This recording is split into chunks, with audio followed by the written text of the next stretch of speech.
Rain-soaked headlights cutting through a midnight highway usually mean nothing more than a tired driver heading home. But on this freezing North Carolina night, one of those headlights belonged to a man who had survived 3 combat tours in the deadliest war zones on Earth. He had negotiated with Afghan warlords. He had led extraction teams through active mortar fire. He had earned a Silver Star for dragging wounded soldiers to safety while enemy bullets tore the ground around him. Tonight he was 30 miles from home. Tonight his only weapon was a leather wallet. And tonight a racist cop with a badge and a vendetta would make a decision that would unleash something he never imagined possible. The full, unrelenting fury of the United States Pentagon. What followed was a federal crackdown that shattered a corrupt department, exposed a cover-up that went all the way to the top, and delivered a brutal dose of hard karma that ended with a lethal injection needle sliding into the arm of a murderer who thought his badge made him untouchable. This is the true story of Lieutenant Colonel Marcus Holloway. And this is the story of how justice, when it finally arrives, does not knock politely. It kicks down the door. The rain was coming down in sheets, hammering against the windshield of the sleek black SUV as it cut through the darkness of rural North Carolina. The windshield wipers beat a steady rhythm, barely keeping pace with the deluge that had transformed the 2-lane highway into a river of reflected taillights and blurred lane markers. Behind the wheel sat Lieutenant Colonel Marcus Holloway. At 44 years old, Marcus was a man carved from discipline and forged by duty. His broad shoulders filled the driver's seat with the natural authority of someone accustomed to commanding attention without demanding it.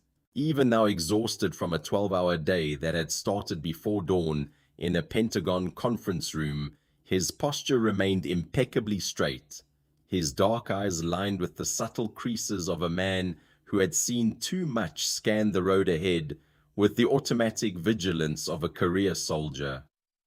Marcus was a West Point graduate, class of 2002. He had commissioned into military intelligence during a time when the nation was still reeling from the attacks of September 11th. And he had spent the next 2 decades serving in places most Americans could not locate on a map. 2 tours in Afghanistan, 1 in Iraq, a classified assignment in Syria that would never appear in any official record. Along the way, he had earned a Silver Star, 2 Bronze Stars, and enough combat ribbons to cover the left side of his dress uniform chest. But tonight, Marcus was not thinking about medals or classified briefings. He was thinking about cake. Specifically, he was thinking about the corner piece of birthday cake that his 8-year-old daughter Amelia had promised to save for him. He had missed a birthday party that afternoon. Again, the 3rd year in a row. The defense strategy session in Washington could not be moved, and Marcus had sat through 6 hours of briefings while his wife Sarah texted him photos of Amelia blowing out candles on a pink frosted cake surrounded by giggling friends. Marcus had looked at those photos during a break, standing alone in a Pentagon hallway, and felt the familiar ache of a father who had sacrificed too many moments for his country. Now driving south through the rain toward Fort Liberty, he checked his phone at a red light. A voice message from Amelia recorded 3 hours ago. "Daddy, I saved you the corner piece because I know you like the extra frosting. Mommy said you might not be home until really late, but I am going to try to stay awake. Please come home soon. I love you." Marcus smiled, a rare softening of his usually stoic expression. He tucked the phone back into the center console and pressed gently on the accelerator as the light turned green. 30 more miles. He would be home before midnight if the rain let up. In his wallet, tucked carefully behind his Department of Defense identification card, was a hand-drawn birthday card from Amelia. She had given it to him 3 days ago, pressing it into his palm with the solemn importance that only an 8-year-old can muster. "This is for good luck, Daddy, so you come home safe." The card featured a lopsided rainbow, a smiling sun with too many rays, and the words "World's Best Dad" written in purple crayon. Marcus had carried it with him to Washington, taking it out twice during the long briefings just to look at it, just to remind himself what he was protecting. He did not know that in less than 15 minutes that card would be soaked in his own blood. He did not know that he would never see Amelia again. He did not know that the red and blue lights now appearing in his rearview mirror belonged to a man who had already decided before even seeing Marcus' face that whoever was driving this expensive SUV with out-of-state plates did not belong in his county. Marcus checked his speedometer. 65 in a 65 zone. Perfect compliance. He signaled carefully, eased onto the muddy shoulder, and shifted the car into park. As a black man in America, Marcus knew the drill. He had learned it long before he learned to field strip an M4 carbine. His father had taught him when he was 16, the same way his grandfather had taught his father. The rules for surviving a traffic stop when your skin marks you as suspicious before you ever open your mouth. Engine off. Interior lights on. Hands visible on the steering wheel. No sudden movements. Yes sir, no sir, whatever you need, sir. Marcus had followed these rules 100 times. In college, in his 20s, even in uniform, even with silver oak leaves on his shoulders and combat medals on his chest, he had been pulled over and questioned and made to feel like a suspect in his own country. He had swallowed his pride every single time because he knew the alternative. He knew what happened to black men who argued their rights on the side of a dark highway. Tonight would be no different. Or so he thought. In his rearview mirror, Marcus watched the officer step out of the cruiser. Even through the rain-streaked glass, he could see the aggressive swagger, the hand already resting on the holstered weapon, the posture of a man who had already made up his mind. Marcus took a slow, steadying breath. 30 miles from home, he was so close. 3 miles behind the spot where Marcus Holloway had just pulled onto the shoulder, Officer Derek Ramsey had been waiting in the shadows beneath a highway overpass for the past 4 hours. This was his hunting ground.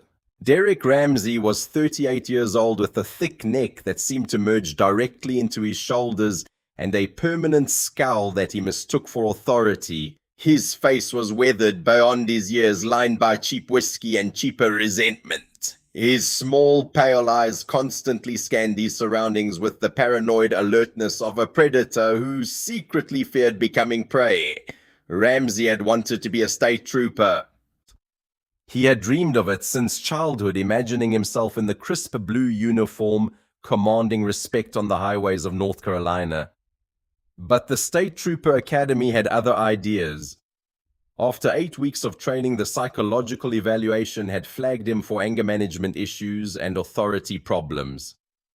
The examining psychologist had written a single damning sentence in his file. Candidate displays concerning indicators of bias, motivated aggression, and poor impulse control under stress. Ramsey had been dismissed 3 days before graduation. That rejection had festered inside him for 15 years, curdling into a toxic stew of bitterness and transferred rage. If the state would not give him the badge he deserved, he would take whatever badge he could get.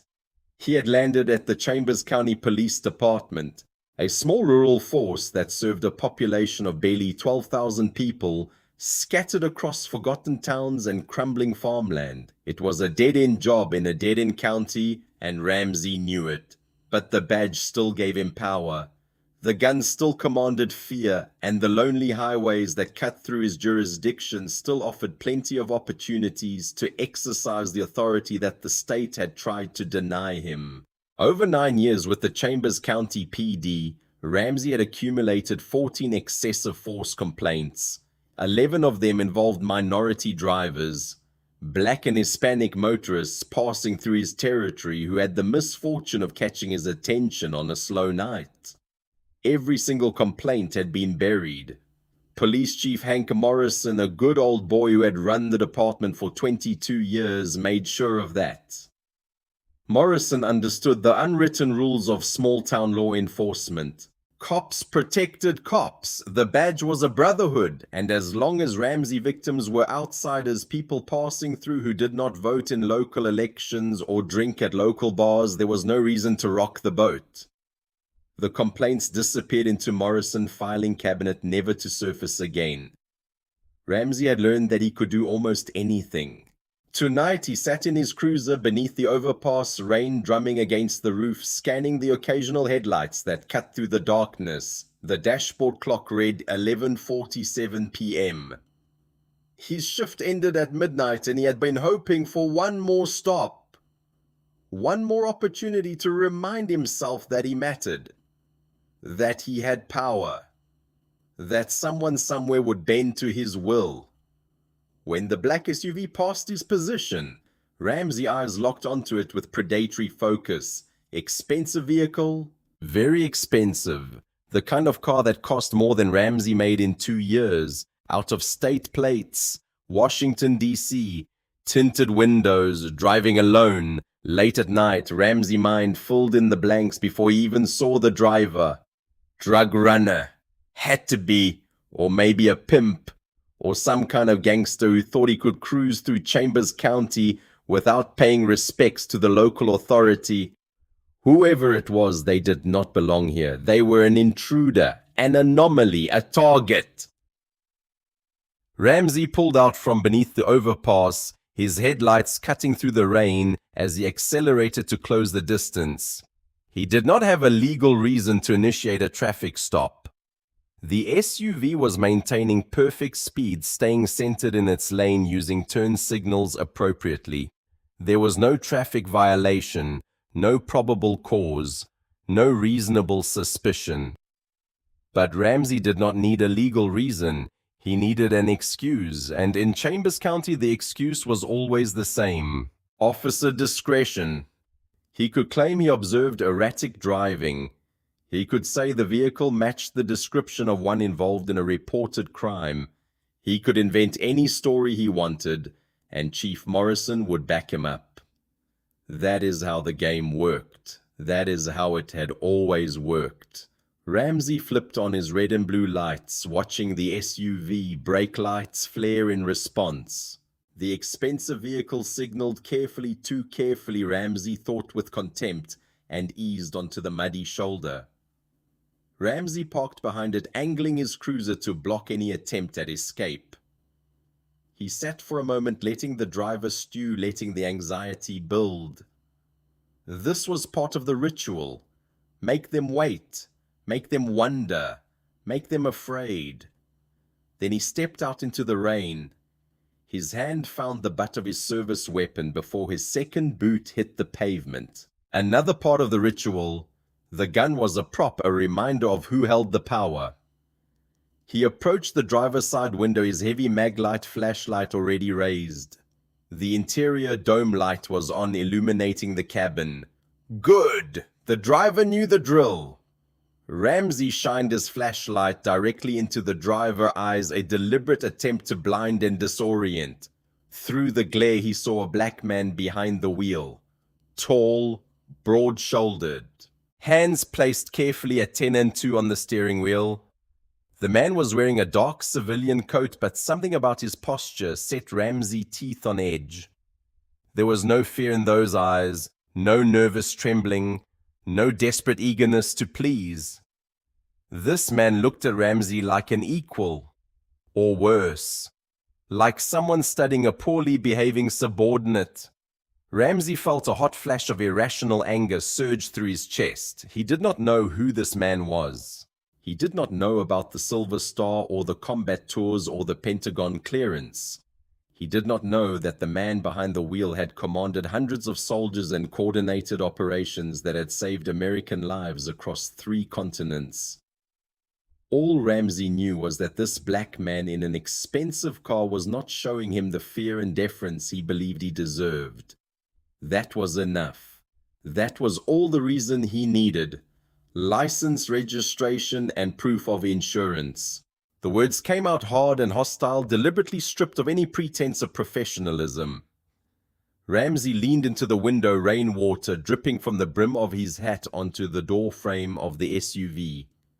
He kept the flashlight beam aimed directly at the driver's face, watching for any flinch, any sign of fear.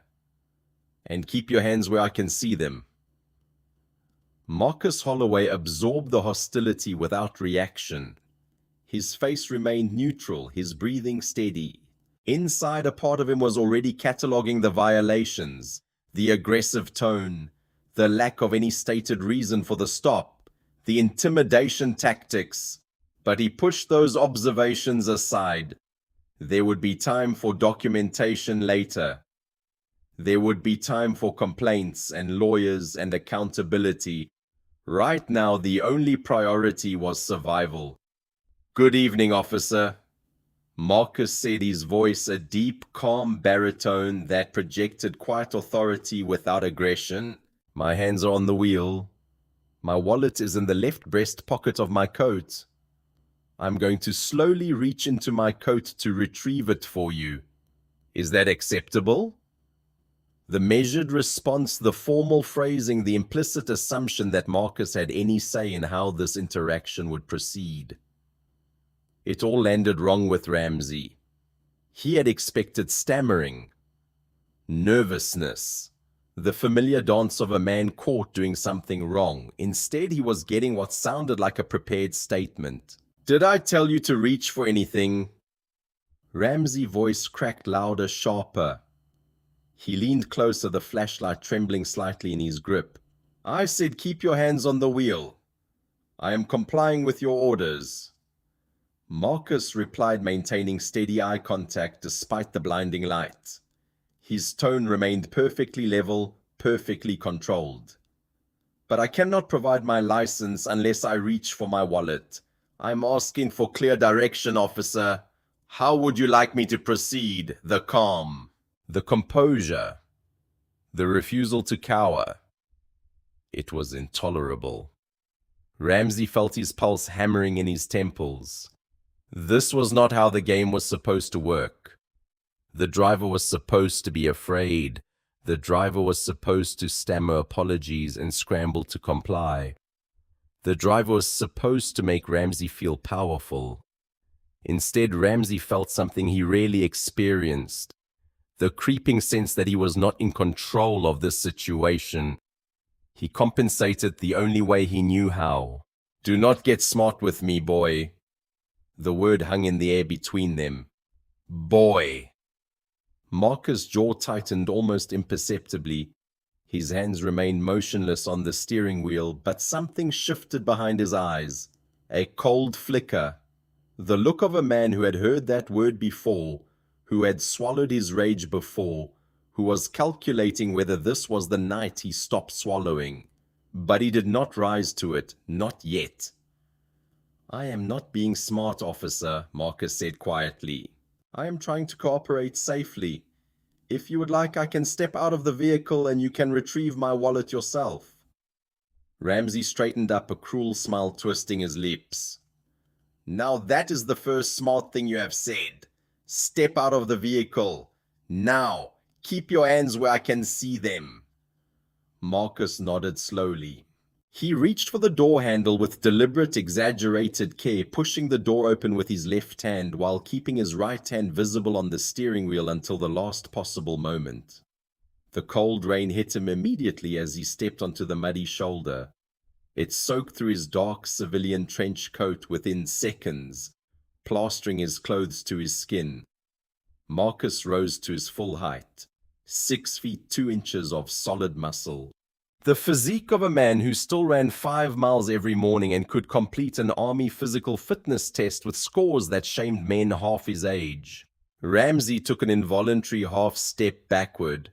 The cowardice was instinctive, reflexive. Some deep, primitive part of Ramsey's brain recognized the threat that the rest of him refused to acknowledge. This was not a man to be trifled with.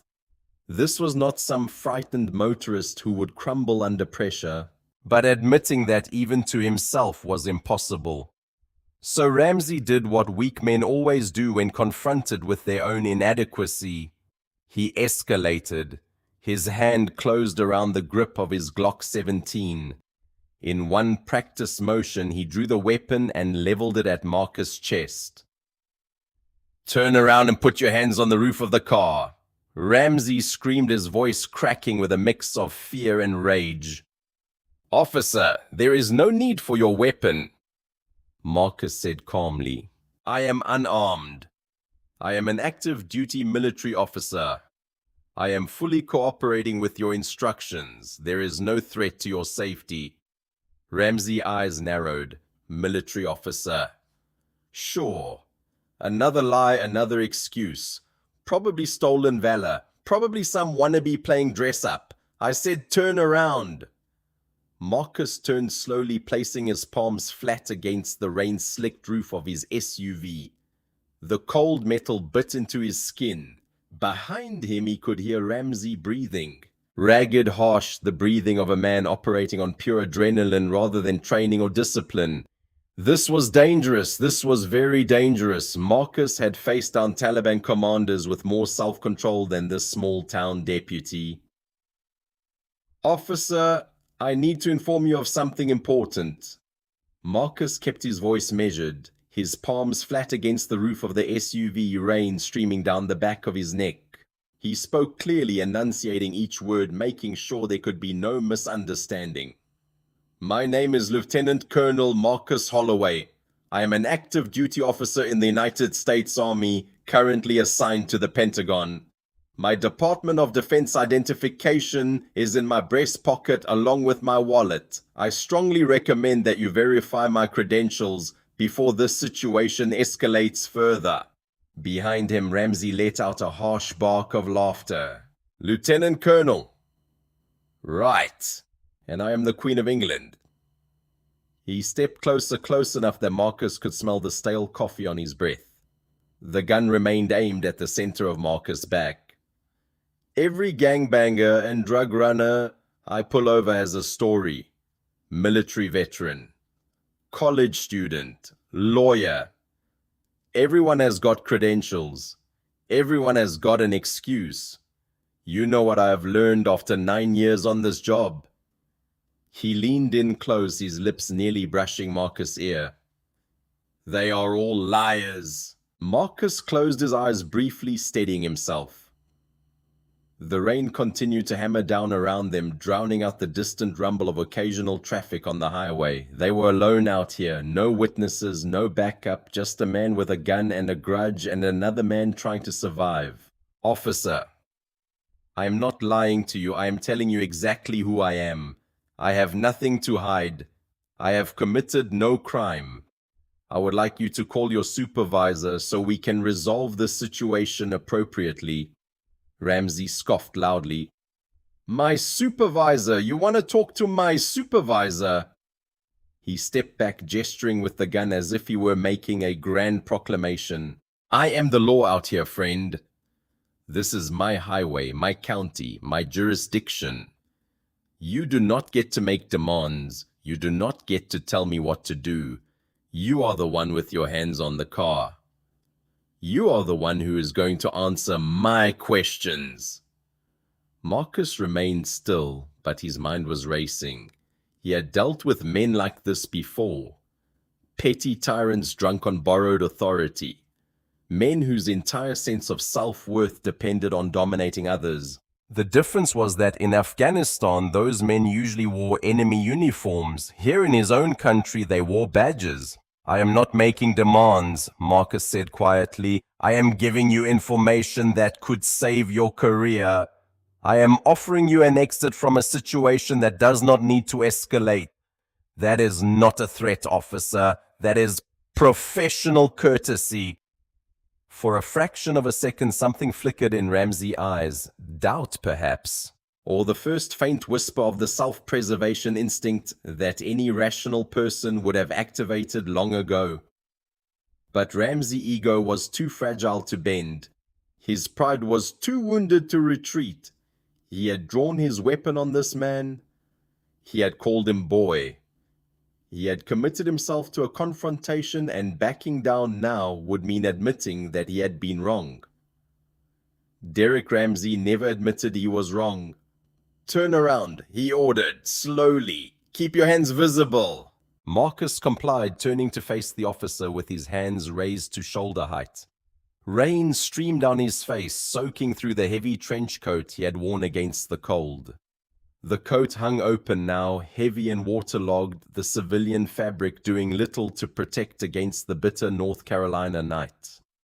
Ramsey stepped forward, holstering his weapon just long enough to conduct a rough pat down. His hands moved carelessly across Marcus' body, grabbing and squeezing with unnecessary force.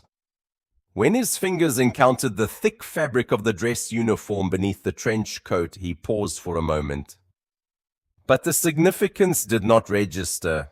His prejudice had already written the narrative. Whatever was under that coat, it was not a military uniform. It could not be. Because that would mean he had made a mistake, and Derek Ramsey did not make mistakes. "Spread your legs," Ramsey ordered, resuming the pat down. "What else you got hidden under this coat? Weapon, drugs?" "Neither," Marcus replied. "As I told you, I'm an active duty military officer returning to Fort Liberty from a meeting in Washington. I am carrying no weapons. I have no contraband.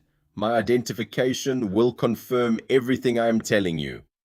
Ramsey straightened up, drawing his weapon again. "We will see about that. Turn back around, hands on the car." Marcus turned, resuming the position. The cold metal of the SUV roof seemed even colder now, biting through his numb fingers. He could feel his heart rate beginning to accelerate despite his training, his body recognizing the danger even as his mind fought to remain calm. This was going wrong. This was going very, very wrong. Marcus spoke again, his voice carrying the quiet authority of a man who had commanded soldiers in combat zones, who had given orders that determined whether men lived or died. "Officer, I'm going to say this one more time, and I need you to listen carefully." He kept his palms flat on the roof, his eyes staring at the rain-streaked metal inches from his face. "You are making a mistake. A serious mistake. I am not a criminal. I am not a threat. I am a senior officer in the United States Army with a top-secret security clearance. If you detain me without cause, if you continue this unlawful stop, you will face consequences that go far beyond your department or your chief or your county. Do you understand what I'm telling you?" Ramsey felt a cold blade of fear slice through his chest, and instantly, viciously, he buried it beneath a wave of rage. How dare this man threaten him? How dare this arrogant, well-spoken, expensive car-driving criminal pretend to be some kind of military hero? How dare he refuse to cower? "Are you threatening me?" Ramsey's voice rose to a near scream, cracking with hysteria. "Are you threatening a police officer? You think you can intimidate me with your made-up rank and your fake credentials?" He shoved the barrel of his gun against Marcus, back pressing the cold steel between his shoulder blades. "I do not take orders from your kind. I do not care if you claim you are a general. I do not care if you claim you are the president. You are on my highway in my county, and you will do what I say." Marcus felt the gun pressing into his spine. He felt the trembling of Ramsey's hand through the contact. He knew with the certainty of a man who had faced death many times that this officer was operating on pure adrenaline and prejudice. That rational thought had left the building, that anything could happen in the next few seconds. "Officer Ramsey." Marcus used the name deliberately, having glimpsed it on the badge during the pat-down, making it personal, making it real. "I am giving you one final opportunity to de-escalate this situation. Call your supervisor. Call Fort Liberty. Verify my identity. I am not resisting. I am not threatening. I am trying to help you avoid destroying your own career." A long pause. Rain hammering down. Rain. The distant hiss of tires on wet highway from passing cars. "You want to help me?" Ramsey laughed a high, ugly sound. You want to give me advice? He leaned close again, his mouth inches from Marcus' ear. Here is some advice for you. Keep your mouth shut and pray I do not find a reason to add resisting arrest to your charges. Marcus closed his eyes. He had given 3 warnings, 3 opportunities for this to end differently, 3 chances for Ramsey to step back from the edge. And now, standing in the rain with a gun pressed to his spine, Marcus understood with terrible clarity that there would be no de-escalation. There would be no supervisor. There would be no verification. There would only be whatever happened next. The wind came first. A sudden vicious gust swept across the highway, carrying sheets of rain that stung like needles. The unexpected force caught Marcus' unbuttoned trench coat, whipping the heavy fabric away from his body for one split second. One frozen moment that would replay in courtrooms and congressional hearings and national news broadcasts for years to come. The interior dome light of the SUV and the beam of Ramsey flashlight illuminated what lay beneath. A dark green dress uniform, rows of brightly colored ribbons covering the left breast, the distinctive silver oak leaves of a lieutenant colonel gleaming on the shoulders, the airborne wings, the combat patches, the silver star, the unmistakable regalia of a highly decorated officer in the United States Army. Marcus instinctively raised his hand to pull the coat closed, his fingers moving toward his chest, where the wind was cutting through his soaked uniform, toward the breast pocket, where his wallet sat next to his daughter's hand-drawn birthday card. Ramsey saw a black man's hand moving suddenly toward his chest, and everything that happened next took less than 3 seconds. He has got a gun! The scream tore from Ramsey, throat high-pitched with hysteria. His finger tightened on the trigger before his conscious mind even finished processing what his eyes had seen. The lies and the truth happened simultaneously. His mouth screaming about a gun that did not exist. His hand firing at a man who posed no threat whatsoever. The first shot caught Marcus in the upper chest, the hollow point round tearing through muscle and bone with devastating force. The impact snapped his body backward, his hands flying away from the car roof. The second shot struck his abdomen, ripping through vital organs that had survived 3 combat tours only to be destroyed on a highway shoulder 30 miles from home. The third shot went through his side as he twisted from the force of the first 2 impacts, shattering ribs and puncturing his lung. The gunshot shattered the rhythm of the rain. They echoed across the empty highway, flat and final. 3 cracks of thunder on a night that had no storm. Marcus staggered backward, his eyes went wide, not with anger, not with fear, but with a profound and tragic disbelief. He looked down at his chest, at the sudden blooming warmth spreading across his dress uniform, at the dark stain that was rapidly consuming the carefully arranged rows of ribbons. He touched his hand to the wound, pulling his fingers away to see them slick with blood. His blood mixed with the rain, dripping onto the mud. He looked up at Ramsey. The officer stood frozen, gun still extended, barrel smoking in the cold air. Rain ran down his face like tears, though his eyes showed no remorse. Only the dawning, horrified realization that something had gone terribly wrong. Marcus tried to speak. He wanted to say something about his daughters. He wanted to say their names, Amelia and Grace. Wanted to ask someone to tell them he loved them. Wanted to apologize to Sarah for not making it home. But his punctured lung could not draw enough air. All that escaped his lips was a whisper. My girls. Then his knees buckled. Lieutenant Colonel Marcus Holloway collapsed onto the muddy shoulder of the road. His head struck the front tire of his own SUV with a sickening thud. His body crumpled into the mud rain, already washing the blood from his outstretched hands. The silver star on his chest. Awarded for dragging wounded soldiers to safety under enemy fire in the Korengal Valley. lay face up in the mud, catching the red and blue lights of the cruiser behind him. In his wallet, still tucked in his breast pocket, the hand-drawn birthday card from his daughter was now soaked with his own blood. "World's best dad," written in purple crayon, surrounded by a lopsided rainbow that would never bring him home again. For 3 long seconds, Derek Ramsey stood frozen in the rain. The smoking gun trembled in his grip. The only sounds were the drumming of rain on metal and the hiss of the hot engine. The red and blue lights of his cruiser painted the scene in alternating flashes of color, illuminating the body sprawled in the mud like some grotesque carnival display. Then reality began to sink in. Ramsey stepped forward cautiously, his weapon still raised, approaching the motionless form the way he might approach a wounded animal. He kicked Marcus' right hand with his boot, expecting to dislodge the weapon he was so certain he had seen. Nothing. Empty fingers, no gun, no weapon of any kind. Ramsey breathing quickened. He knelt beside the body, rain soaking through the knees of his uniform pants, and ripped open the trench coat with frantic hands. He needed to find the gun. There had to be a gun. He had seen it, had he not? A flash of metal, something in the man hand. He patted down Marcus' body, his hands moving with increasing desperation. He found nothing in the coat pockets but a set of car keys and a cell phone.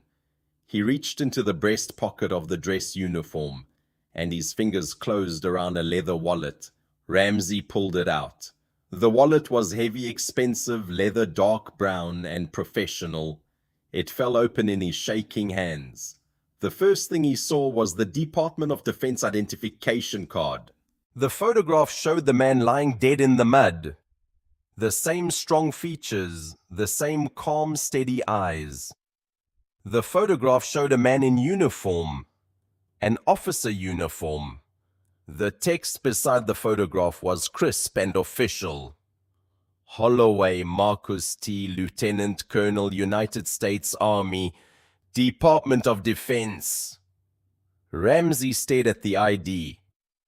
He looked at the medals scattered in the mud around the body. The silver star that had come unpinned during the fall. The ribbon stained with blood and rainwater. He looked at the silver oak leaves gleaming on the shoulder boards of the ruined dress uniform. The blood drained from his face so quickly that he felt dizzy. He had not just shot an unarmed man, he had murdered a high-ranking officer in the United States Army. If the truth came out, if anyone saw what had really happened, his badge would not save him, his chief would not be able to protect him, the Union could not make this disappear. He would spend the rest of his life in federal prison, or worse. For 5 seconds, Ramsey knelt in the mud beside Marcus Holloway, body paralyzed by the magnitude of what he had done. Then a cold reptilian survival instinct took over. The same instinct that had kept him alive through 9 years of cutting corners and burying complaints and lying on reports. He had made problems disappear before. He could make this problem disappear too.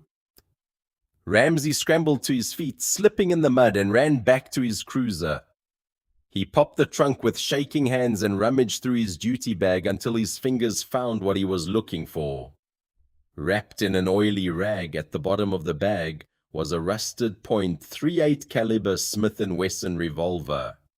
The serial numbers had been filed off years ago. It was unregistered, untraceable. A drop gun kept specifically for a nightmare scenario exactly like this one.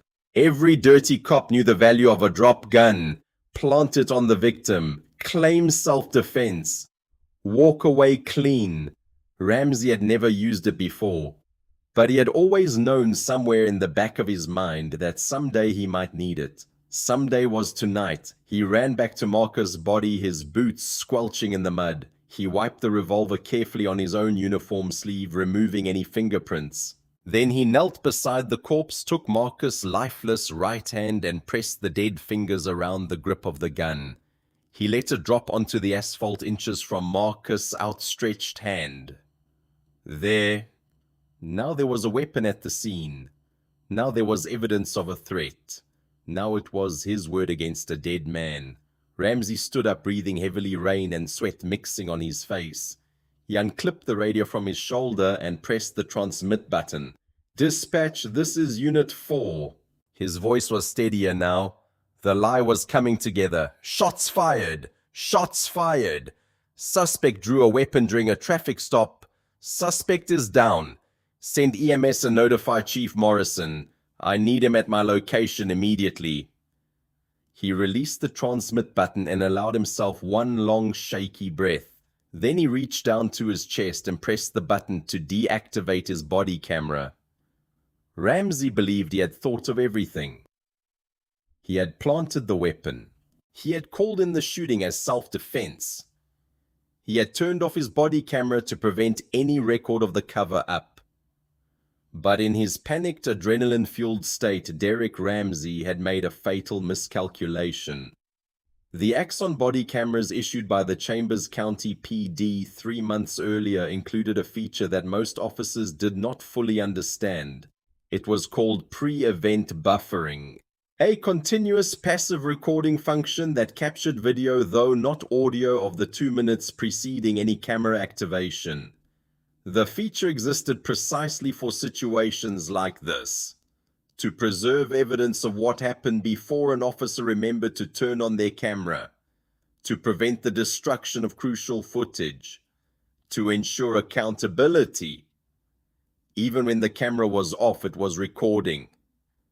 When Ramsey pressed the button to deactivate his camera, he was not erasing evidence. He was preserving it.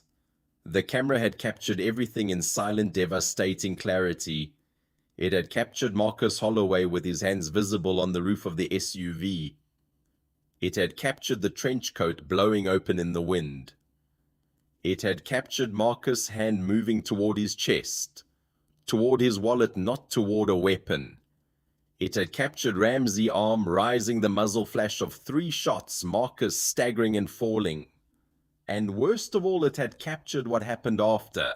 It had captured Ramsey running to his cruiser, opening the trunk, pulling out the oily rag, unwrapping the rusted revolver, walking back to the body, pressing the gun into the dead man's fingers, every frame, every damning second, already uploading to a secure cloud server maintained by the camera manufacturer, evidence that could not be deleted, could not be corrupted, could not be disappeared by a small town chief or a dirty union representative. Ramsey stood in the rain beside Marcus Holloway's body, believing he had gotten away with murder. He had actually just recorded his own confession. Police Chief Hank Morrison arrived at the scene 23 minutes after Ramsey's radio call. Morrison was 62 years old, a heavy-set man with a face like aged leather and a chewed cigar permanently clamped between his teeth. He had run the Chambers County PD for 22 years, surviving 4 different county commissioners and outlasting every attempt to modernize or reform his department. He was a relic of a different era. A man who believed that police work was about maintaining order rather than serving justice, about protecting the brotherhood rather than protecting the public. As he stepped out of his unmarked SUV, umbrella raised against the driving rain, his sharp eyes swept across the scene. The black SUV with Washington plates. The body on the ground, now covered by a yellow tarp that one of the first responders had draped over it. The rusted revolver lying on the asphalt. His officer standing nearby, looking shaken but composed. Morrison walked over to Ramsey, gesturing for the other deputies to give them space. "Talk to me." Ramsey delivered his story. The words came smoothly, now rehearsed during the 20 minutes he had spent waiting for backup to arrive. "Routine traffic stop, Chief. Out-of-state plates, expensive vehicle, late hour. I pulled him over to verify his documentation. He was acting erratic from the start. Aggressive. Refused to comply with basic commands." Ramsey took a breath, steadying himself. "I asked him to step out of the vehicle. He did, but his demeanor was threatening. I was conducting a pat-down when he reached into his coat and produced that .38. I fired in self-defense. 3 rounds center mass. He went down." Morrison looked at the body. He looked at the rusted revolver on the ground. He looked at the gleaming military medals scattered in the mud around the corpse. For a long moment he said nothing. A smarter man might have asked questions. Why was an army lieutenant colonel carrying a rusted, unregistered Saturday night special? Why would a decorated combat veteran, a Pentagon officer with a top-secret clearance, pull a weapon on a small-town deputy during a traffic stop? The story did not add up. The details did not make sense. But Hank Morrison was not interested in questions. He was interested in protecting his department, protecting his officer, maintaining the system that had kept him in power for 2 decades. And the man on the ground was not from Chambers County. He was not a voter. He was not a taxpayer. He was not anyone who mattered in the calculations that governed Hank Morrison decision-making. He was just another outsider who had caused trouble and paid the price. Clean shoot, Derek! Morrison patted Ramsey on the shoulder, a gesture of solidarity and absolution. Do not sweat it. The brass will have your back. We will process the scene, put you on paid administrative leave for a couple of weeks, let things quiet down. The union will handle the paperwork. This will blow over. The local coroner arrived an hour later, loading Marcus Holloway's body into the back of a van without following proper military notification protocols. No one called Fort Liberty. No one contacted the Pentagon. No one bothered to verify the identification that clearly identified the victim as an active duty officer. Marcus was processed as a John Doe, pending next of kin notification. A bureaucratic delay that would buy them time to finalize the official narrative. By sunrise, the incident had been officially classified as justified use of lethal force against an armed assailant. Case closed. Or so they believed. Fort Liberty, North Carolina. Monday morning, 800 hours. General Raymond Bishop sat at the head of a massive mahogany conference table in a secure briefing room that few people knew existed. The walls were lined with maps and monitors displaying real-time intelligence from operations spanning 3 continents. The air hummed with the quiet energy of the nation's most elite military command structure. Bishop was 61 years old, a 4-star general who had spent 40 years serving his country in capacities that ranged from infantry platoon leader to commanding officer of Joint Special Operations Command. His silver hair was cropped short. His posture remained ramrod straight despite decades of accumulated wear, and his eyes, pale blue and utterly penetrating, could reduce full bird colonels to stammering subordinates with a single glance. The table was surrounded by military brass, colonels, generals, senior intelligence officers. They were waiting for the weekly strategic briefing to begin, but one chair remained conspicuously empty. Bishop checked his watch, then checked it again. His jaw tightened. Where the hell is Colonel Holloway? An aide, a young captain who looked like he would rather be anywhere else, stepped forward nervously. Sir, he has not reported in. He did not show up for PT this morning. His wife called the base about an hour ago. She says he left Washington on Saturday night and never arrived home. She has not been able to reach his cell phone. Bishop's eyes narrowed to dangerous slits. He had known Marcus Holloway for 18 years. They had served together in Afghanistan. Bishop had personally recommended Marcus for his Silver Star, had watched him grow from a promising young captain into one of the most capable intelligence officers in the entire military. Marcus Holloway was the most punctual, disciplined, reliable officer in Bishop command. If Marcus was missing, something was catastrophically wrong. Get CID on it. Bishop ordered, his voice dropping to the quiet register that his staff had learned to fear.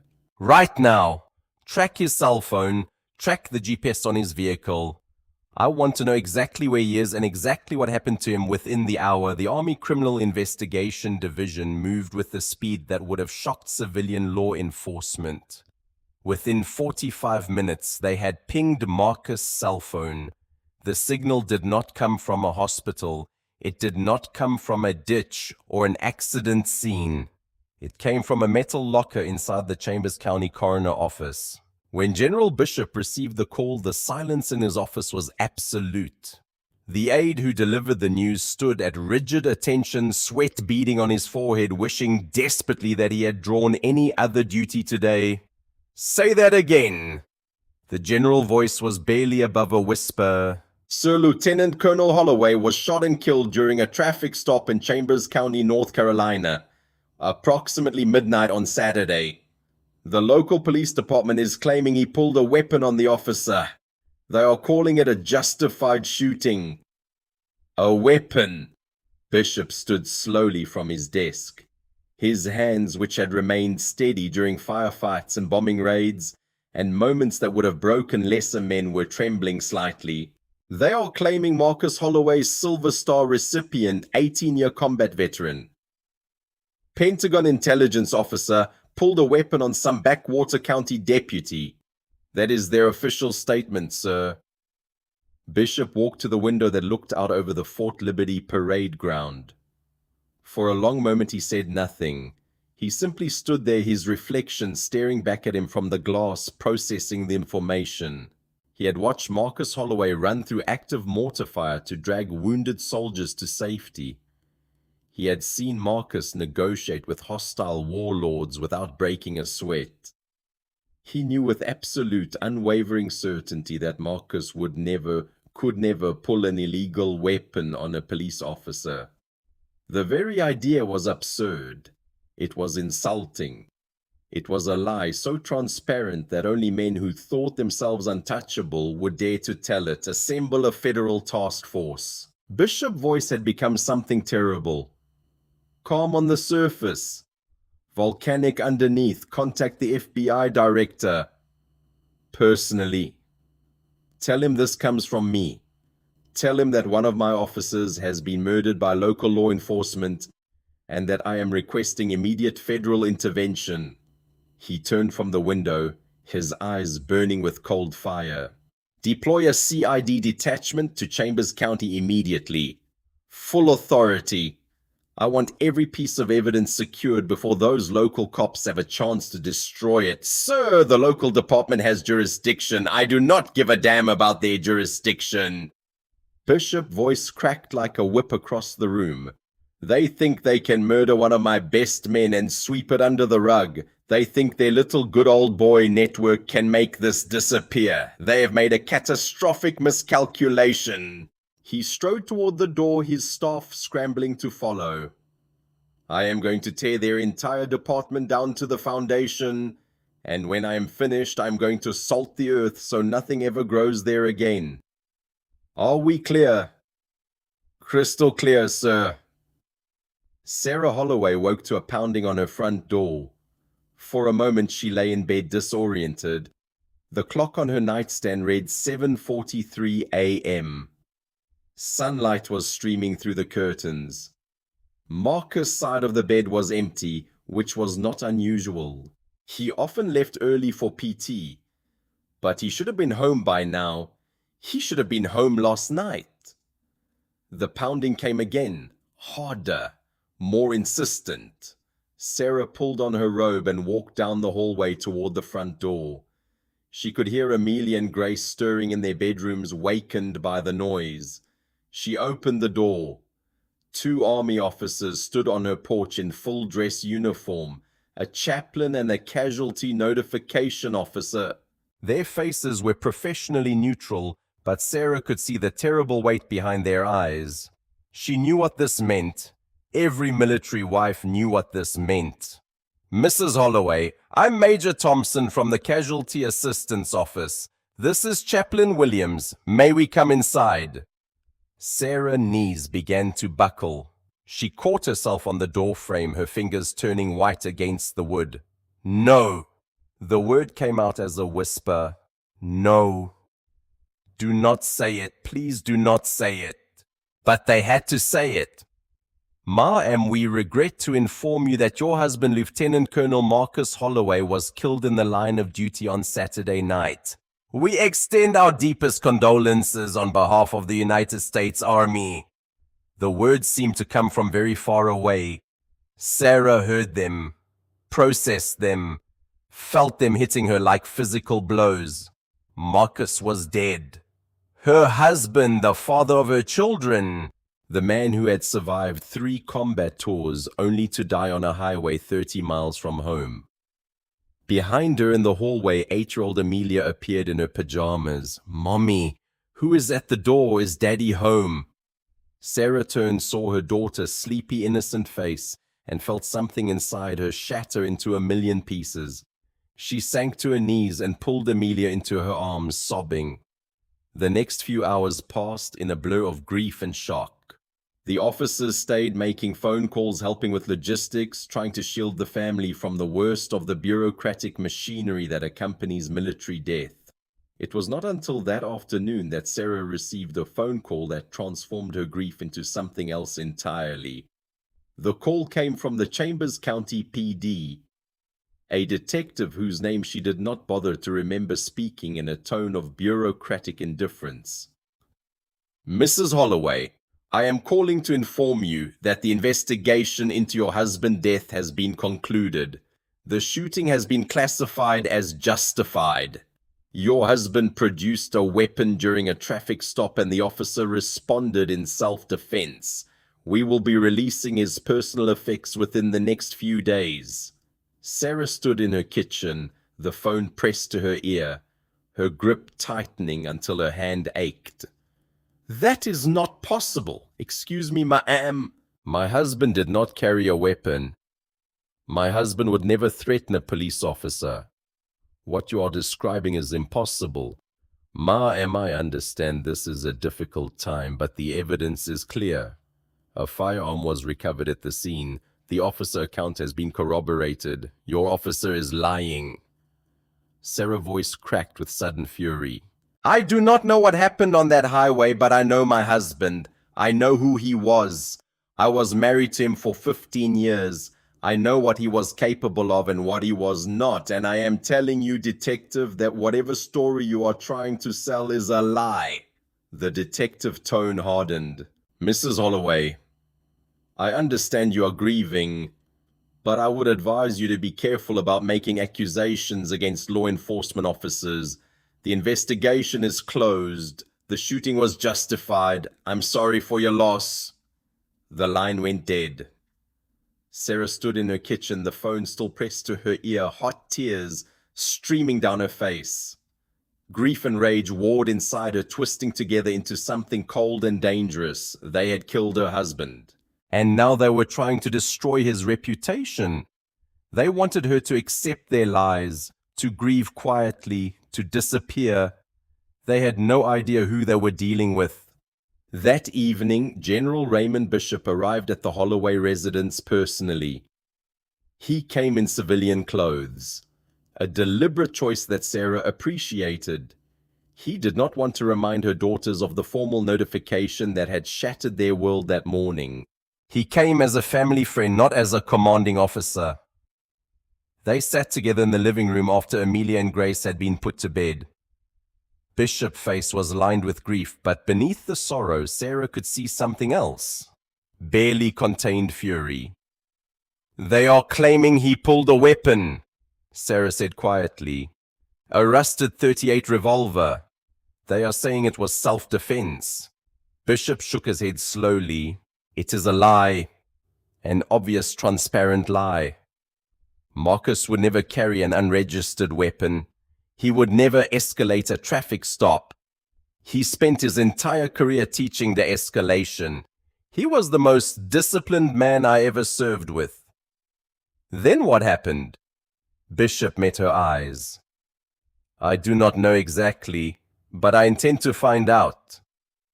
And I give you my word, Sarah, on my honor as an officer and as Marcus' friend, the men who did this will answer for it, every single one of them." He stood, placing his hand gently on her shoulder. "The FBI is already mobilizing. CID agents are en route to Chambers County. We are going to seize every piece of evidence before they have a chance to destroy it. We are going to find the truth. And when we do, we are going to bring justice down on their heads like the wrath of God."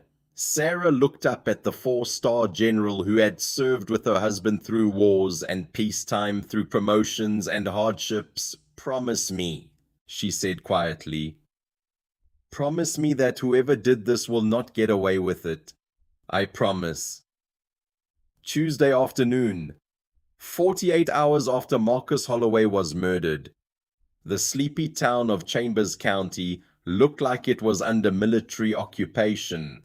3 massive black FBI command vehicles bristling with communications equipment and flanked by military police escorts rolled directly into the parking lot of the Chambers County Police Department. They parked in a deliberate formation, blocking exits, establishing a perimeter that screamed federal authority. Car doors opened. Men and women in FBI windbreakers emerged, moving with the practiced efficiency of professionals who had done this many times before. They were accompanied by Army CID investigators in combat uniforms, their presence a pointed reminder of exactly whose officer had been murdered. Chief Hank Morrison came storming out of his department, his face red with fury and fear. "What the hell is the meaning of this? You have no jurisdiction here. This is a local matter." FBI Special Agent in Charge Michael Torres stepped forward. Torres was 45 years old, a 20-year veteran of the Bureau who specialized in civil rights violations. He had brought down corrupt police departments in 3 different states. He was very, very good at his job. Torres reached into his jacket and produced a document, slapping it directly against Morrison's chest. "Chief Morrison, this is a federal search warrant signed by a United States District Judge. We are assuming federal jurisdiction over the death of Lieutenant Colonel Marcus Holloway. We are seizing all evidence, all personnel files, all dashboard camera footage, and all body camera footage related to this incident." Morrison's face went pale. "You cannot do this. We have collective bargaining agreements. The union has no authority over federal investigators," Torres interrupted coldly. "Your department is now under federal investigation for murder, civil rights violations, and conspiracy to obstruct justice. I suggest you step aside." Behind Torres' CID, Captain Denise Williams was already directing her team toward the evidence lockers. Federal agents fanned out through the building, securing computers, confiscating files, taking photographs of everything. In the break room, Officer Derek Ramsey watched through the window as agents raided the evidence storage area. The smug confidence that had sustained him for the past 48 hours evaporated. He had believed the lie. He had believed that Chief Morrison and the Union could make this disappear the way they had made 14 excessive force complaints disappear. He had believed that the blue wall of silence would protect him as it had always protected him. He had not anticipated the Pentagon. He had not anticipated federal intervention. He had not anticipated the realization that was now dawning in his panicked mind. He had murdered the wrong man, and the full weight of the United States government was about to come crashing down on his head. FBI Field Office, Raleigh, North Carolina, Wednesday morning. Derek Ramsey sat at a metal table in a windowless interrogation room. Fluorescent lights hummed overhead. The walls were institutional gray, bare except for a mounted camera recording everything. Flanking Ramsey were 2 men. His police union representative looking uncomfortable in an off-the-rack suit, and a criminal defense attorney named William Hayes hired by the union to protect their member. Ramsey was sweating heavily, but he clung to his story. He was a cop. He knew the system. He just had to stick to the script and the system would protect him. It had always protected him before. Across the table sat FBI Special Agent Torres and Army CID Captain Williams. They had been sitting in silence for 5 full minutes, saying nothing, letting the pressure build. The silence was deliberate. It was a technique. It was designed to make suspects uncomfortable, to make them start talking, start justifying, start making mistakes. Ramsey refused to break. Finally, Attorney Hayes spoke. My client has already provided a complete statement to local authorities. He was in fear for his life. The suspect made a sudden aggressive movement and produced a firearm. This was a justified shooting under established use of force guidelines. We do not see any reason to continue this interrogation. Torres said nothing. He simply reached into a folder in front of him and withdrew a photograph. The photograph showed Lieutenant Colonel Marcus Holloway in his official military portrait, dress uniform, chest covered in combat ribbons, eyes calm and commanding, a man who had served his country with distinction for 18 years. Torres slid the photograph across the table until it rested directly in front of Ramsey. "Look at him!" Ramsey's eyes darted to the photograph, then away. "Look at him, Officer Ramsey." Torres' voice dropped, becoming something quiet and dangerous. "That is Lieutenant Colonel Marcus Holloway, Silver Star recipient, combat veteran, Pentagon intelligence officer, father of 2 daughters who will grow up without him. Say his name." Ramsey's jaw trembled. His throat worked. "I do not." "Say his name." The words cracked across the room like a gunshot. Ramsey flinched. His voice came out as a whisper. "Lieutenant Colonel Marcus Holloway." "That is right." Torres leaned back in his chair. "Now let me show you what you did to him." Torres reached into the folder again and withdrew a tablet. He tapped the screen, then turned it to face Ramsey and his attorneys. "This is body camera footage recovered from the cloud backup maintained by your department camera manufacturer. Specifically, this is the pre-event buffer, the 2 minutes of passive recording that occurs even when the camera is turned off." The color drained from Ramsey's face. "That is not possible. I turned the camera off before." He stopped himself. Too late. "Before what, Officer Ramsey?" Torres asked mildly. "Before you retrieved the drop gun from your trunk. Before you pressed it into Lieutenant Colonel Holloway's dead fingers." Hayes held up his hand. "My client will not be answering any more questions until...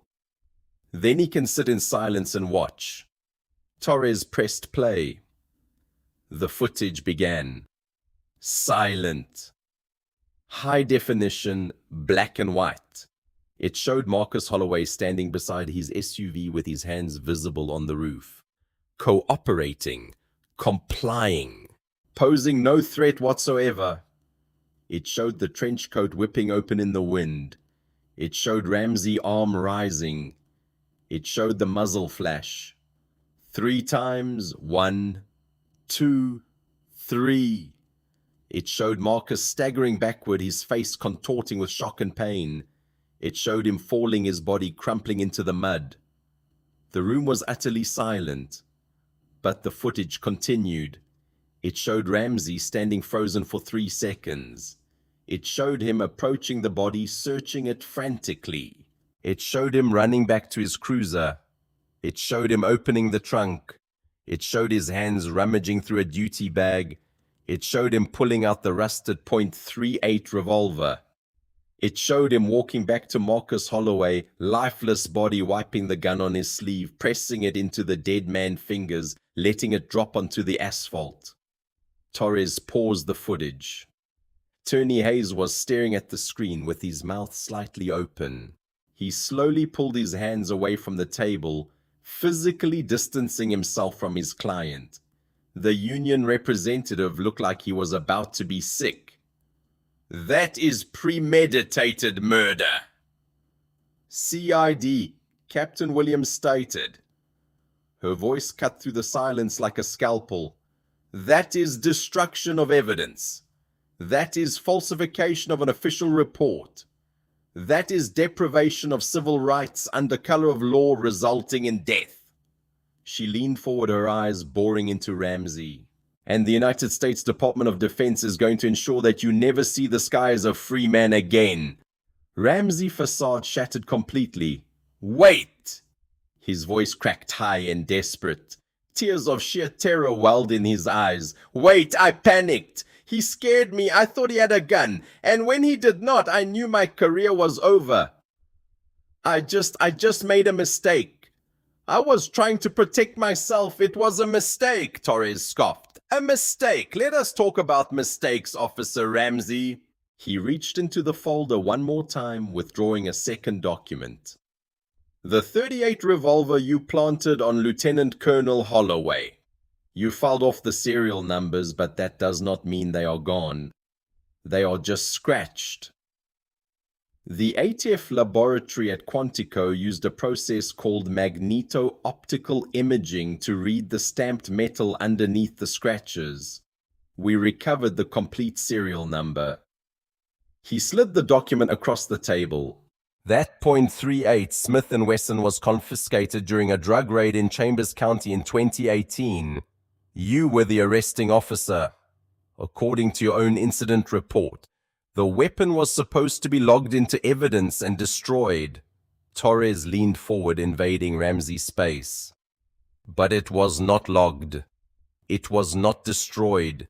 You took it. You kept an illegal stolen firearm for 6 years specifically to plant on a victim if you ever got trigger happy. Ramsey breathing had become ragged, desperate. That is not, I did not. The interrogation room door opened. A federal agent escorted a young black man inside. He was in his mid-20s, thin, wearing ill-fitting civilian clothes. He looked at Ramsey and something hard and triumphant flickered in his eyes. Officer Ramsey, Torres said, I believe you know Mr. Terence Washington. He was the owner of that .38 revolver. He spent 3 years in state prison after your 2018 raid. Terence sat down at the far end of the table. His hands were folded in front of him, his posture rigid with the controlled tension of a man who had waited a long time for this moment. Mr. Washington, Torres continued, would you tell us what happened on the night of your arrest? Terence's voice was steady. I was at home, minding my own business. Ramsey and 3 other cops kicked down my door. I had a .38 on my coffee table, legal register to me. I did not reach for it. I did not even move toward it. I put my hands up and got down on the ground like they told me. He looked directly at Ramsey. Officer Ramsey tackled me, zip-tied me, and then he picked up my revolver. He did not put it in an evidence bag like he was supposed to. He tucked it directly into his waistband under his uniform shirt. Just took it, like it was nothing. And did you ever see that weapon again? Torres asked. No, sir, but when we got to the holding cell, I told Ramsey I was going to tell my public defender about the gun. I thought it would prove I surrendered peacefully. I thought it would help my case. What did Officer Ramsey say to you? Terence's jaw tightened. He leaned into my ear and told me the gun did not exist. He said if I ever breathed a single word about that .38 to anyone, he would personally make sure I was stabbed to death in county lockup. The union representative actually gasped. A small strangled sound. The trap had snapped shut completely. There was no wiggle room. No blue wall of silence to hide behind. No local chief to sweep it under the rug. Derek Ramsey was not a frightened cop who had made a tragic split-second mistake. He was a calculated predator who had been weaponizing his badge for years. He had stolen and hidden an untraceable firearm specifically to frame innocent people. He had threatened a witness with murder to ensure his silence. And then he had executed a decorated military officer on a rainy highway and tried to cover it up. Torres stood and unhooked the handcuffs from his belt. Officer Derek Ramsey, you are under arrest for the federal crime of murder, deprivation of civil rights under color of law resulting in death and federal obstruction of justice. Stand up and put your hands behind your back. Ramsey did not fight. All the fight had left him. He rose slowly, his legs trembling, and allowed the cuffs to close around his wrists. The predator had become the prey, and his nightmare was only beginning. The arrest of Officer Derek Ramsey was not designed to be quiet. The United States Department of Justice, relentlessly prodded by an utterly furious Department of Defense, wanted to send a shockwave through every corrupt precinct in the nation. They wanted the footage on every news channel. They wanted the message to be unmistakable. This is what happens when you cross the wrong line. Hard karma was coming, and it was wearing federal tactical gear. At 4 a.m., on a bitter rain-swept Thursday, Ramsey was sound asleep in his suburban home. He had been released on bond following the initial federal arraignment, still clinging to a fragile delusional hope that somehow, someway, the Union would find a loophole. He was abruptly awakened by the cataclysmic roar of his reinforced front door being utterly destroyed by a breaching charge. Before the shattered wood could even hit the floor, flashbang grenades detonated in his hallway. The deafening concussive blast blew out his living room windows and filled the house with blinding strobing light and thick white smoke. FBI, get on the ground, now! Ramsey barely had time to throw off his bed sheets before a half-dozen heavily armored federal operators swarmed into his bedroom. A tactical boot planted firmly between his shoulder blades, violently pinning him face down against the hardwood floor. Cold, unforgiving steel zip ties bit savagely into his wrists as his arms were wrenched behind his back. He tried to scream that he was a police officer, that there had been a mistake, that he had rights. But his words were lost in the chaos of boots and shouting, and the overwhelming sensory assault that he had inflicted on so many others over the years. Now he was experiencing it himself. The operators dragged him out of his house and onto his front lawn. He was barefoot, wearing only boxer shorts and a stained undershirt. The frozen grass bit into his skin. The rain soaked through his clothes in seconds. Red and blue lights from the armored transport vehicles painted the scene in alternating flashes, illuminating the faces of his stunned neighbors who had emerged to watch the spectacle. For a decade, Derek Ramsey had thrived on inflicting sudden violent terror on unsuspecting motorists in the dead of night. He had reveled in the power. He had fed on the fear. Now pinned against the cold, wet hood of a federal bearcat, he was choking on his own medicine. The apex predator of Chambers County had become the prey. Simultaneously, 20 miles away, a second FBI strike team kicked open the glass double doors of the Chambers County Police Department. Chief Hank Morrison was discovered in his office frantically feeding documents into a shredder. He had been destroying records for hours, trying to eliminate any paper trail that connected him to Ramsey. Years of misconduct. He did not get to finish. Federal agents slammed him across his own mahogany desk. Handcuffs snapped over his wrists. He was hauled to his feet, marched through the department he had run for 22 years, and Perp walked out the front doors directly into a blinding sea of local and national news cameras. The footage was devastating. The 62-year-old chief, hair disheveled, still in his pajamas, being stuffed into the back of a federal vehicle, while reporters screamed questions he could not answer. Morrison was indicted on the spot for federal conspiracy to obstruct justice accessory to murder, after the fact, and willful falsification of official records. By sunrise, the entire Chambers County Police Department had been placed under a strict federal consent decree. The department was completely stripped of its law enforcement authority. Its armory was seized. Its duties were permanently transferred to the North Carolina State Highway Patrol. The corrupt sanctuary that Ramsey had believed would protect him was burned to the ground. The trial of the United States versus Derek Ramsey commenced 6 months later in the fortress-like federal district courthouse in Raleigh, North Carolina. The media circus surrounding the proceedings was unprecedented. Satellite trucks lined the streets for blocks. Reporters from every major network camped outside, fighting for any scrap of information. The courthouse required a heavy perimeter of United States Marshals to control the crowds and ensure security. Inside the courtroom, the atmosphere was suffocating. In the front row of the gallery, serving as a silent, monolithic reminder of exactly whose officer had been murdered, sat General Raymond Bishop. He wore his full Class A dress uniform, 4 stars gleaming on his shoulders. chest covered in combat ribbons. His face was carved from granite, his eyes locked on the back of Derek Ramsey's head with unblinking intensity. Beside Bishop sat Sarah Holloway. She wore black as she had worn every day since Marcus' death. Her posture radiated quiet, unbreakable dignity.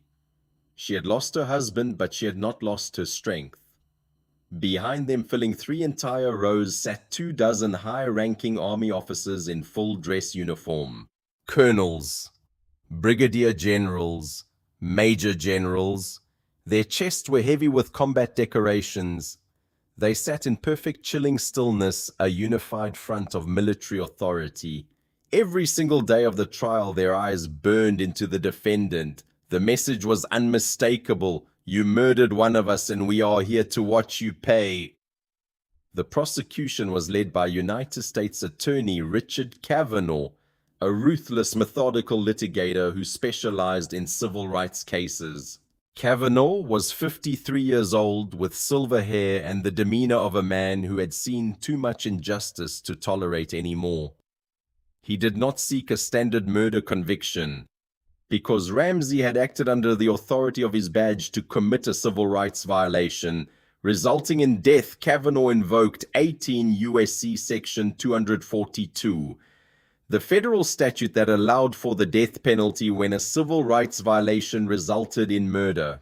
The filing of a death penalty notice sent shockwaves through the defense team.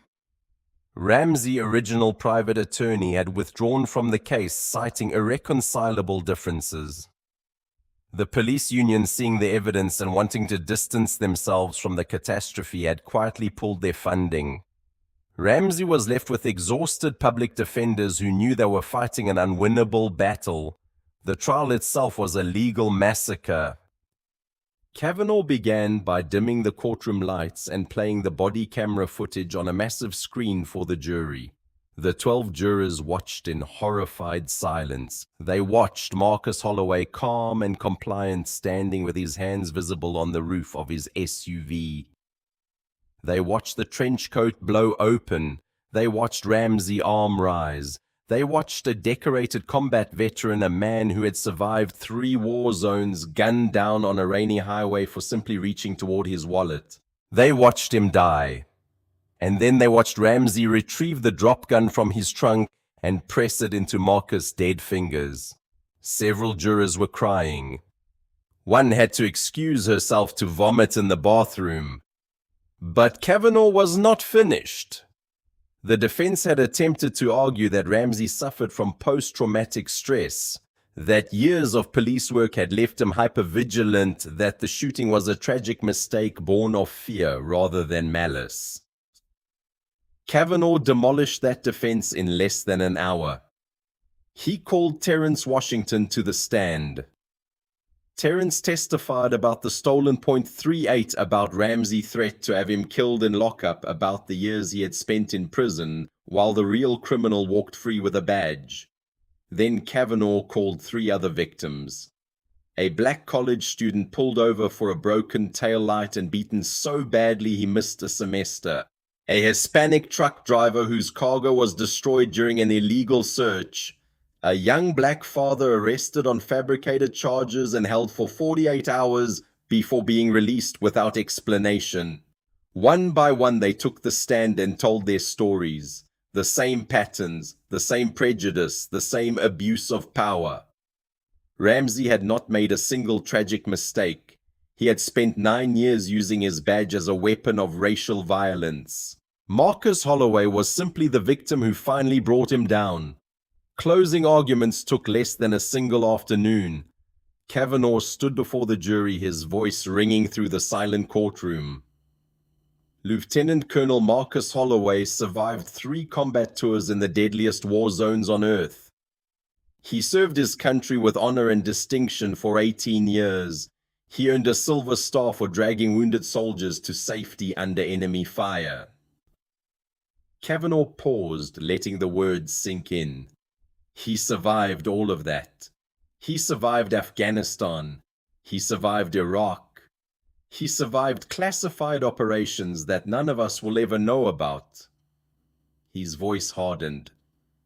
And then he was murdered on a rainy highway 30 miles from home by a racist bully who could not handle the fact that a black man did not show him the fear he thought he deserved. He pointed at Ramsey. Derek Ramsey is not a frightened officer who made a tragic mistake. He is a calculated predator who spent nearly a decade terrorizing innocent people because of the color of their skin. He stole a weapon. He hid it for 6 years. He waited for the perfect opportunity to execute someone and cover his tracks. Kavanaugh's voice dropped to a devastating whisper. And he picked the wrong victim, the wrong highway, the wrong night.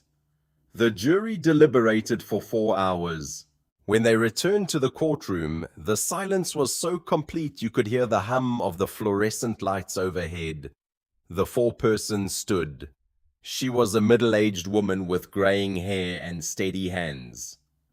She had been a juror on difficult cases before. She had never seen evidence like this. In the matter of the United States versus Derek Michael Ramsey on the charge of deprivation of civil rights under color of law, resulting in the premeditated death of Lieutenant Colonel Marcus Holloway, she paused. The entire courtroom seemed to hold its breath. We find the defendant guilty. A wave of sound swept through the gallery. Relief, grief, vindication on the charge of federal obstruction of justice. Guilty on the charge of tampering with evidence. Guilty on the charge of making false statements to federal investigators. Guilty. Derek Ramsey collapsed forward, his head hitting the defense table with a hollow thud. His shoulders shook with violent sobs. The facade of the tough cop, the swaggering enforcer, was completely gone.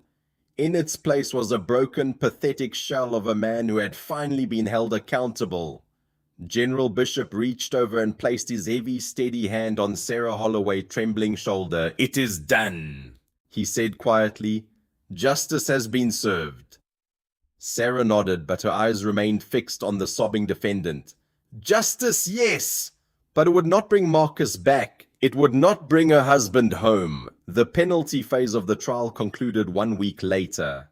The federal jury citing the uniquely heinous nature of the crime, the premeditation involved in hoarding the drop gun, the deliberate framing of an innocent man, the ultimate betrayal of the public trust, handed down the maximum sentence allowable under law. Derek Michael Ramsey was sentenced to death by lethal injection. United States Penitentiary, Terre Haute, Indiana. The Special Confinement Unit is not merely a prison. It is a meticulously engineered sensory void designed to break the human psyche. It is a sterile, soundproof tomb of reinforced concrete and blast-proof steel built exclusively to house the federal government's most condemned inmates. For 3 agonizing, mind-shattering years, this suffocating purgatory was the entire universe for inmate number 482-91054. The world no longer knew him as Officer Derek Ramsey, the swaggering enforcer who had terrorized the highways of Chambers County. In this place he was nothing but a number on a jumpsuit waiting for a needle. His cell measured exactly 8 feet by 10 feet. There were no iron bars to peer through, no way to communicate with neighboring inmates. Just a solid steel door with a narrow observation slot. 23 hours a day he sat alone in this concrete box. The physical toll was devastating. The burly cop who had once used his bulk to intimidate had withered into a hollow, trembling shell. His hair thinned dramatically, turning wispy and gray. His skin took on the pallid, translucent quality of a man who had not felt direct sunlight in years.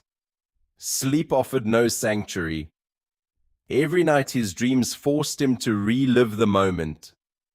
The rain, the flapping trench coat, the muzzle flash, the look of tragic dignity on Marcus Holloway's face just before he fell. Ramsey did not dream about the shooting itself. He dreamed about the instant before. That frozen second when the coat blew open and he saw the medals, saw the oak leaves, saw the uniform. The instant when he could have stopped, the instant when he chose not to. The appeals process in federal death penalty cases typically dragged on for decades. Lawyers filed motion after motion, stay after stay, argument after argument. The condemned often died of old age before the execution could be carried out. But Derek Ramsey's case was different. He had murdered a senior officer in the United States Armed Forces. He had done so under circumstances so egregious, so clearly documented, that even sympathetic judges could not find grounds for reversal. And behind the scenes, General Raymond Bishop, now retired but still wielding enormous influence, maintained relentless pressure on the Department of Justice. He attended every appellate hearing personally. He made phone calls to senators and congressmen. He reminded everyone who would listen exactly whose blood was on Derek Ramsey's hands. The appeals were fast-tracked. The legal maneuvers were swatted down with ruthless precision. Claims of PTSD, rejected. Claims of biased jury selection, rejected. Claims of prosecutorial misconduct, rejected. When the final petition reached the United States Supreme Court, the justices declined to hear it without a single word of comment. The execution date was set November 12, 6 p.m. In his final weeks, Ramsey made one desperate last-ditch attempt to save himself. He demanded an emergency meeting with federal prosecutors. He claimed he possessed explosive information about corruption throughout North Carolina law enforcement. He offered to become a cooperating witness to testify against dozens of dirty cops and corrupt officials. His asking price: commutation of his death sentence to life in prison. The prosecutors listened, they took notes, they made recordings, and then they denied his request. The evidence against him was too complete, the political pressure too intense, the message too important. Derek Ramsey would die for what he had done. No deals, no mercy. November 12th. The day arrived with bitter cold and a grey sky that seemed to press down on the earth like a weight. The execution was scheduled for 6 p.m. Witnesses began arriving at the Terre Haute facility in the early afternoon. The viewing area was divided into two sections separated by a thick wall.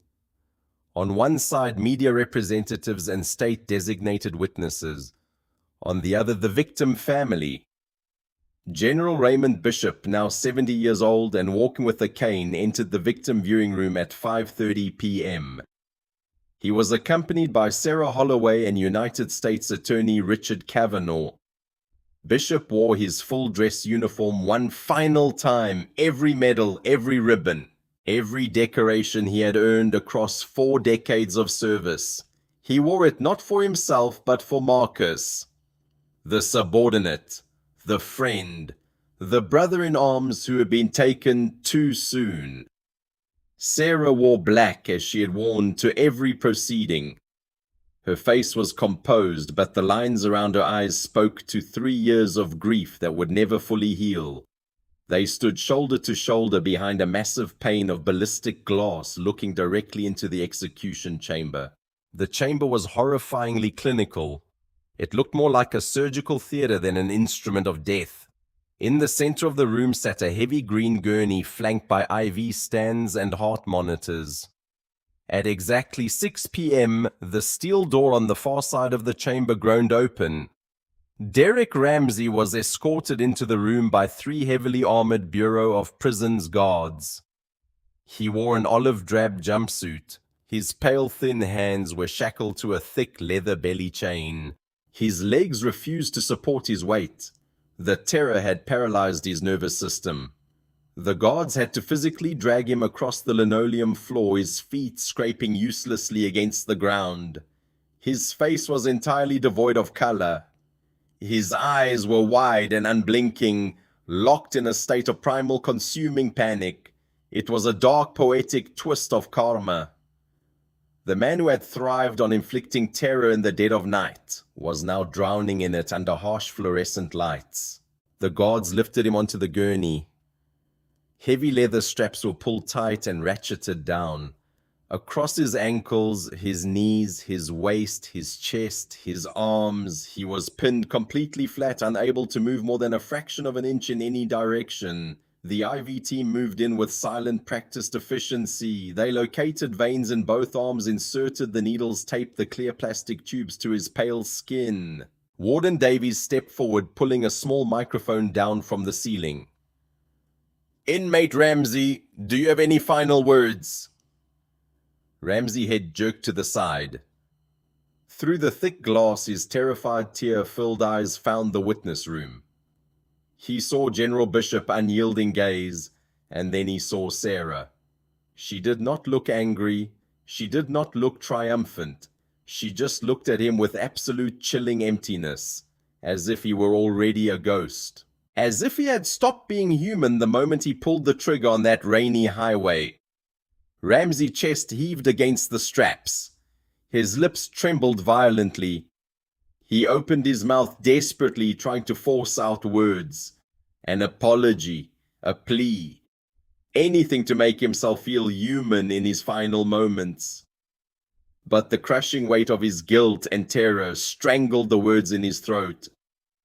All that escaped was a wet, pathetic, choked sob. He closed his eyes. Tears streamed down his cheeks. He slowly shook his head against the gurney pad. A final futile denial of the fate he had brought upon himself. The execution will proceed. In a hidden adjoining room, the executioner pressed the automated plunger. A massive dose of pentobarbital, a powerful barbiturate designed to shut down the central nervous system, began flowing through the clear plastic tubing and into Ramsey's bloodstream. Ramsey took 2 deep, shuddering, ragged breaths. His jaw clenched so tightly it looked like his teeth might shatter. As the chemical wave hit his brain, his fingers twitched against the restraints. His eyes rolled back. His jaw went slack.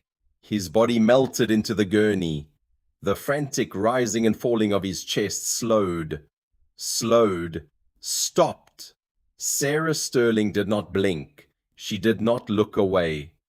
She watched the green line on the heart monitor flutter briefly before dropping into a long, flat, unbroken line. The high-pitched tone of the flat line signal filled the chamber. The attending physician stepped forward, placed a stethoscope over Ramsey's chest, shined a penlight into his unresponsive pupils. He nodded to the warden. "Time of death." Warden Davies spoke into the microphone. 6:14 p.m. In the viewing room, the silence was absolute. General Bishop turned slowly towards Sarah. He raised his right hand to the brim of his cover and rendered a crisp, slow, agonizingly precise military salute. It was not for Derek Ramsey. It was for Marcus. A final tribute from one soldier to another. Sarah nodded finally, allowing a single silent tear to slip down her cheek. It was not shed for the pathetic man who had just died on the table. It was for the husband who never should have been taken from her. For the father who never got to see his daughters grow up. For the hero who had survived 3 wars only to die on a highway 30 miles from home. 2 days later, the bitter grey clouds finally broke, giving way to a brilliant, crystal clear blue sky over Arlington National Cemetery. It was the kind of sky Marcus Holloway would have loved. Vast and endless. The color of freedom. The haunting notes of taps drifted across the endless rows of white marble headstones as a military honor guard, moving in perfect, solemn synchronization, lifted the American flag from the casket.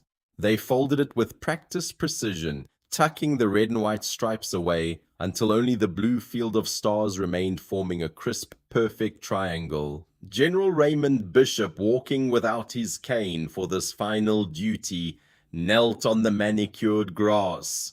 He placed the folded flag gently into Sarah's waiting hands. "On behalf of the President of the United States Army, and a grateful nation, please accept this flag as a symbol of your husband's honorable and faithful service."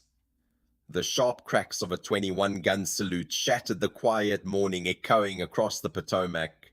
Amelia and Grace stood beside their mother holding her hands, dressed in black dresses they should not have had to wear for another 50 years. Marcus Holloway was laid to rest among the nation's greatest heroes, surrounded by the men and women who had given everything for their country. In the months that followed, the aftermath of the trial rippled outward like a shockwave.